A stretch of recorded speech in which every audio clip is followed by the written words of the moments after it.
Hello दोस्तों, आज मैं आपको बताऊंगी कि आज शुक्रवार 8 सितंबर 2023 गोगा नवमी है। ये जो त्यौहार है गोगा नवमी का राजस्थान, मध्य प्रदेश और उत्तर प्रदेश में ही मनाया जाता है। सब प्रथम तो राजस्थान से शुरू हुआ। इसके पीछे कहानी क्या है? एक बात तो गोगा देव की पूजा की जाती है और इस दिन जो है सर्पों को बनाया जाता है। गेरू से दीवार पर पोत कर और कोयले में दूध मिलाकर एक 5 आकृति सर्प की बनाई जाती है और विधिवत नाग देवता की पूजा की जाती है। ऐसा कहा जाता है कि गोगा नवमी पर कोई सर्पों की पूजा करता है या गोगा जी की पूजा करता है, उससे सर्पों से रक्षा होती है। और सर्पों की पूजा कैसे करेंगे? कच्चे दूध से, मिठाई से उनके तिलक लगाएं, अक्षत लगाएं। और ये भी कहा जाता है कि इस दिन जो है बहनें जो है भाइयों को राखी भी बांधती हैं। और खेजड़ी के वृक्ष की भी पूजा की जाती है। ऐसा कहा जाता है कि खेजड़ी के वृक्ष की जड़ों में गोगा जी का निवास होता है और गोगा जी जो है सर्पों से रक्षा करते हैं और बीमारियों से रक्षा करते हैं। यानी कि लोक देवता के रूप में राजस्थान में तो प्रचलित है। अब जैसे जैसे लोगों को इनके बारे में पता लग रहा है, इनकी महिमा के बारे में पता लग रहा है, इनके चमत्कारों के बारे में पता लग रहा है, वैसे वैसे देशों में फैल रहा है। और इसके पीछे कहानी और आती है। इनकी जो माता थी उनका नाम था बाचल और इनके पिताजी का नाम था जेवर जी। और जेवर जी जो थे वो गोरखनाथ की मठ पर जाया करते थे और संत गोरखनाथ मतलब उनके गुरु थे और बहुत ही पूजा पाठ किया करते थे। तो इनके मतलब कोई संतान नहीं थी। तो जेवर जी जगह जगह धार्मिक स्थल पर गए तो उनके कोई संतान नहीं हुई। तो उन्होंने गोरखनाथ जो संत थे उनसे कहा कि महाराज हमको कोई आशीर्वाद दो जिससे मेरे पुत्र रतन की प्राप्ति हो। तो गोरखनाथ ने एक सुगंधित पदार्थ उनको दिया कि जाकर अपनी पत्नी को खिलाओ, जिससे जो तुम्हारी संतान होगी वो दुनिया में सुगंध की तरह फैलेगी। उसका नाम लोक देवता के रूप में जाना जाएगा और लोग जगह जगह उसकी पूजा करेंगे। तो जेवर जी ने ठीक ऐसे किया और जाकर माता बाछल को खिला दिया, जो गोगा जी की माता थी। तो उनके एक सुंदर संतान उत्पन्न हुई। इधर जो जेवर जी की जो छोटी बहन थी वो अपनी बाछल भाभी से जला करती थी। उसने मतलब जेवर जी को भड़काना चालू कर दिया कि तुम्हारी पत्नी से तुम्हारी संतान नहीं है, ये तो पता नहीं कहाँ कैसे संतान हो गई। तो जेवर जी थोड़े सीधे साधे थे। उन्होंने अपनी पत्नी को बिठाकर बैलगाड़ी पर भेज दिया कि तुमने मायके जाओ, इस बच्चे को जन्म दो मायके में। तो वो चली गई। जब रास्ते में जा रही थी तो इधर जो गर्भवती थी तो उनके बीच पेट में जो बच्चा था वो सोच रहा था कि मैं तो अपने पिताजी के घर जन्म लेना चाहता हूँ, वो गोगा जी थे, और मुझे तो ये मायना नहीं भेजा जा रहा है, मामा के घर भेजा जा रहा है। तो ऐसा वो सोच ही रहे थे। यानी उनके पेट के अंदर इतनी शक्ति थी कि वो सब बातों को सोचते थे तो फलीभूत हो जाती थी और उनमें इतना आश्चर्यचकित चमत्कार करने की शक्ति थी। तो उन्होंने अंदर ही अंदर पेट के अंदर ही चमत्कार किया कि जो बैलगाड़ी ले जा रही थी उस बैल को सांप ने काट लिया। तो गाड़ी रुक गई नहीं, तो वापस उनको ददरेवा चुर्रू जाना पड़ा। ये उनका जन्म स्थान था जहाँ पिताजी रहते थे। और जेवर जी के घर यानी पिता के घर ही उनका जन्म हुआ। उसके बाद वो जैसे जैसे बड़े होने लगे, मतलब वो छोटे से समझदार थे, लोगों में उनमें आध्यात्मिक शक्ति नजर आने लगी। तो लोग हालांकि समझ तो रहते कि इनमें बहुत शक्ति है, लेकिन उस समय ये गोगा जी के नाम से विख्यात नहीं थे।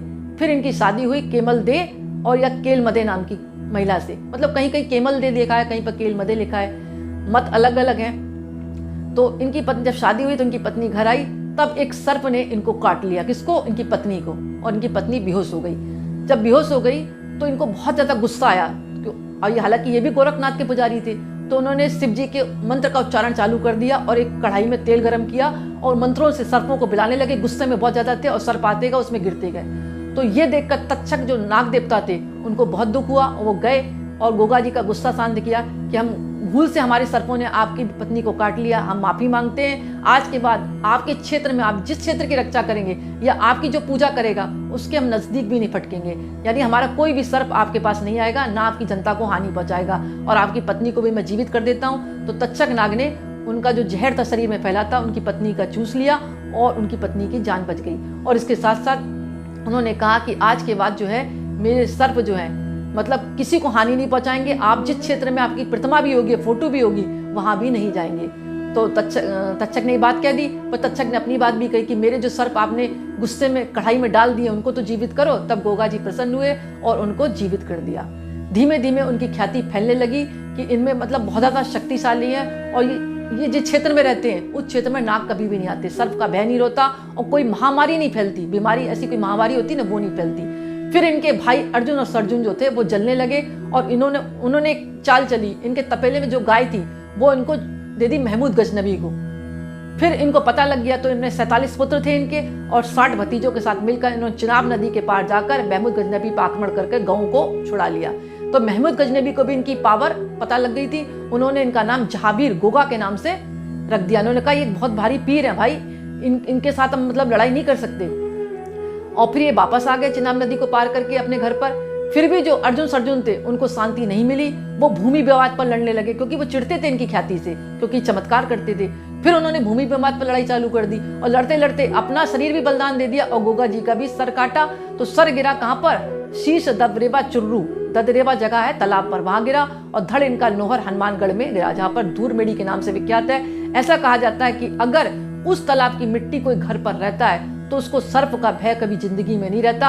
अगर किसी सर्प ने किसी व्यक्ति को काट लिया तो ददरेवा की मिट्टी माथे पर लगाने से सारा जहर मिट जाता है, शास्त्रों में कहा गया ऐसा। और ये भी कहा जाता है कि खेजड़ी के वृक्ष में इनका निवास होता है। इनकी खेजड़ी की जड़ों की जो मिट्टी घर पर रखता है उससे भी सांप नहीं आते। और वहां पर लापसी भी चढ़ाई जाती है और पुआ भी चढ़ाकर पूजा की जाती है। और रक्षाबंधन के बाद जो बहनें हैं वो अपने भाई को इसी दिन तिलक लगाती हैं, अपने भाई की रक्षा करने के लिए।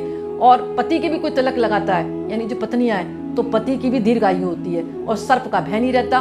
और ये भी कहा जाता है रक्षाबंधन पर राखियां पहनने के बाद जब वो पुरानी हो जाती हैं तो खेजड़ी के वृक्ष की जड़ों में छोड़ दी जाती हैं, ताकि हमारे मतलब भाई की रक्षा हो, ऐसा कहा जाता है शास्त्रों में। तो ये इतिहास है गोगा नवमी का।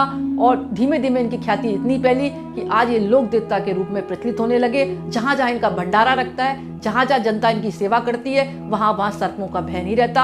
अगर सर्प दिख भी जाता है तो इनका नाम लेने से सर्प चला जाता है, ऐसा कहा गया।